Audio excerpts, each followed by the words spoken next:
What's up, Dragon Brood? So today's a little bit of a tough one, because we kind of, as much as we have fun with the chickens and the videos on the channel, we do have to talk about some serious topics every once in a while, and this one is about one of our chickens, Lenore, having some issues. And this kind of comes back to the previous thing we talked about, with the weather being really bad and not sure how it was going to affect the chickens. It turns out that most of them turned out okay with no visible problems. However, we believe this actually caused some issues for Lenore, possibly kidney issues or other things, so we're still looking into that. However, one of the things about birds that I don't think people understand is that, one, they're very fragile. It's, you know, as my significant other likes to say, they had to kind of sacrifice a bunch for the ability to have wings, you know, and that just means they're going to get hurt very easily, and unfortunately, sometimes when they get hurt, there's not a lot of way to fix them. That's just kind of the hard truth to it. The other thing about birds is that they're very good at hiding injuries. So a lot of times you won't even know that a bird is sick until they're really sick, right? And in this case, it kind of started to show with Lenore, where she was getting kind of lethargic. She wasn't really moving nearly as fast. She wanted to sit in the nesting box longer than normal, and we knew something was wrong. So then we caught her up, kind of felt her a little bit, and she definitely had some type of issue where there was fluid buildup.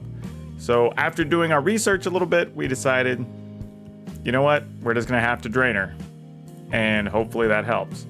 So our plan here was to take a needle, a syringe, and drain as much fluid out of her as we could. Not too much, because you don't want to send her body into shock. That's the other issue. If you drain all the fluid out, it could be a problem.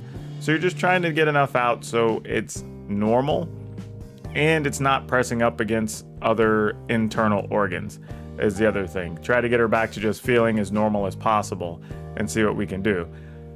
So that's what we did. And this next part is going to be a little bit unsettling for some of you. So if you don't like needles, or you just don't like watching medical videos or whatever, you may want to fast forward through the next, I don't know, what is that? Like 2 minutes, 3 minutes, something like that. But don't worry, we didn't cut her open and put it on camera or anything crazy. We're not going to get smacked by the YouTube AI or anything. This is just kind of showing how we drained the bird. Now here we had to go in with a large gauge needle. You know, matter of fact, I think it was the last one at the Tractor Supply we were able to get. If you look here, except for like the initial pinch, like with the normal needle, Lenore really didn't feel much of anything. She was pretty calm sitting here. And for a lot now, unless you've raised your chickens or hens to be comfortable being held, a lot of times they're not going to be that still. So like this also told us, like, okay, yeah, she's not doing well. She didn't even struggle. Like we were able to pick her up right out of the nesting box with no problem. But yeah, you can see all the fluid coming out here. The good news is that this was very clear fluid for the most part. Like it could have been gross and green or whatever, which would have been in like an even bigger infection, which would have been kind of scary. But this actually went pretty well. But we do fill up the entire syringe. I mean, easily more than 60 mils worth of fluid. And honestly, it was to the point that we knew, even, you know, as my significant other there is filling up this syringe, we knew that that was not going to be nearly all that she had in her. So, moving a little forward, you can see here that after we filled the syringe, we decided to just let it drain. So we did this for another couple of minutes, honestly, and it was just constant. Like the drip you see was just like, that's how swollen she was with fluid. I mean, just completely. There's not even, yeah, I wish I had better words for you, but it's just like, yeah, that's how bad off she was. And surprisingly, this could be caused by environmental conditions, which I don't think people really are aware of when you talk about birds, their health, and their fragility, really more than anything else. But as you can see here, she's pretty calm. She's just kind of going with the program, you know, fluid dripping out of her, and she doesn't have a care in the world. She's just relaxing, she's comfortable, has somebody holding her. I imagine this probably feels really good for her to have that type of stress relief.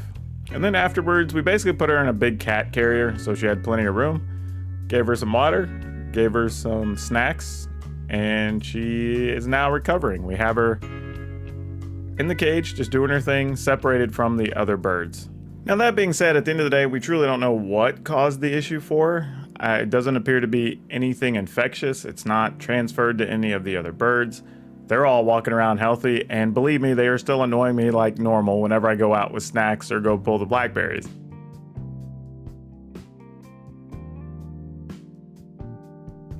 So they all seem fine and healthy, so who knows what it was. It could have been maybe something who knows?